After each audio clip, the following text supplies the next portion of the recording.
North Jersey, 1500 WGHT, 8:16 Monday morning. And joining us right here on WGHT to be performing at the historic Paramount Theater right in Middletown, New York with the Jimmy Sturr Orchestra, June the 26th. Joining us right here, Jimmy Howes and Greta Latona on WGHT, the great Bobby Vinton. Good morning. Good morning, everyone. Good morning. Thank you. Thank you for joining us. Bobby, you were on a cruise recently with the Jimmy Sturr Orchestra. What was it like singing with Jimmy Sturr? He's got a great orchestra. I mean, I look forward to it. His musicians are outstanding. He has a crowd of people that follow him around that just make it feel like a good time party. It's like refreshing to me to be with with Jimmy, his band, and so many of the people that follow him. And then along with my audience, it becomes a party. The music is great, and I look forward to the show. Just a high energy overall. Yeah. And you know, most of us remember the Bobby Vinton TV show. It was on the air from 1975 to 1978, about 52 episodes. One of the show's creators was Chuck Barris. Who approached you to do this TV show? What Chuck Barris did, you know, My Melody of Love was a #1 record at the time, and I was selling a lot of records, not only with My Melody of Love, but they reissued my Greatest Hits album with Blue Velvet and Roses Are Red, and that was selling big on television. So Chuck Barris and all the producers figured that, you know, I come from Canonsburg, Pennsylvania, home of Perry Como. So my plan all as a little kid growing up was to one day to have a television show like Perry Como. And when that chance came along with Chuck Barris and all these producers who wanted to do a show like this, the timing was right. And you worked with so many of the biggest TV stars of the era. What was Foster Brooks? What was he like off camera? Foster Brooks. I don't think he really drank. He only pretended. That's what we wanted to know. Yeah, I think I drank more than he did, which came to me as a sign. I said, "Lord, what should I do?" No, anyway, he was a lot of fun. He was a lot of fun. In fact, all the people on my show, I enjoyed them immensely. We got a lot of people started. I remember Jay Leno was an unknown comic, and I figured I'd give him a break to put him on the show. People like Barbara Mandrell, they were all getting started in those days, and it was really something to give all this young talent a break and to see how well they all turned out. Okay. Bobby, Jimmy Howes here. How are you, buddy? Okay? Good. Billboard magazine says that you're the all-time most successful love singer of the rock era. From 62 to 72, you had more #1 Billboard hits than any other male vocalist, including Elvis Presley and Frank Sinatra. In recognition, I think Frank Sinatra only ever had one #1 record. Absolutely true. Yeah, he didn't really have a lot of records. People are always surprised. In fact, that year that happened, I was in Las Vegas. I went to the Sands Hotel to see the Rat Pack because they were making that movie, Ocean's 11 or whatever. And I happened to walk into the health club, and Frank Sinatra and Dean Martin were in there.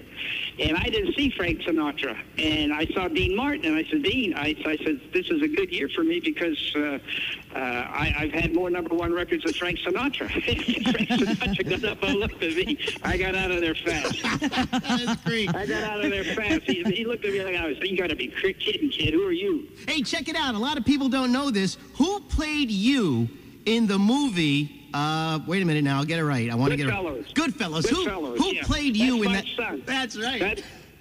I have a son. He looks a lot like. I wish I looked like that. His age, but he plays me. It's just like a 2-minute scene where the Goodfellas go to the Copacabana, where I used to perform a lot, and they used to see me. He plays me singing Roses Are Red. And in the movie, it says that I send a bottle of champagne over to the mafia, which is wrong. They used to send champagne to me because I'm a cheapo. You're great, Bobby. I'm going to turn back the hands of time a little bit farther back. You had some Army days there. What did you do when you were in the service? Yeah, that's when I wrote Mr. Lonely. All the guys in my outfit, they would tease me because they'd hear me singing in the shower. I would sing all the time. I used to like to sing. And then they said, you know, you ought to make records and go into show business. I says, I will. I'm going to make it one day. And I remember I had a sergeant said, hey, well, you ought to write a song about a lonely soldier. It seems that every soldier is lonely. I mean, no matter you're in the greatest army in the world, but for some reason you feel lonely. And I was in the showers kidding around, lonely, I'm Mr. Lonely. I had no idea. Believe me, I had no idea that that song would ever be recorded or a hit. It was just a song that I would sing. Bobby, you're known as the person who had the last hit before the Beatles era. And somehow you stayed on the charts during the Beatles era. You were one of the few artists that did stay on the charts during the Beatles era. What do you remember most about Beatlemania? Well, my manager at the time was Alan Klein. I was, doing very well. That when the Beatles and the Rolling Stones came over here, they wanted him as their manager because they saw my success. So I remember one day going up to his office, and the Beatles were there, and the Rolling Stones were there, and I was there. He managed all of us. And Mick Jagger looked at me and says, how do you feel about us coming here and taking all this play away from you?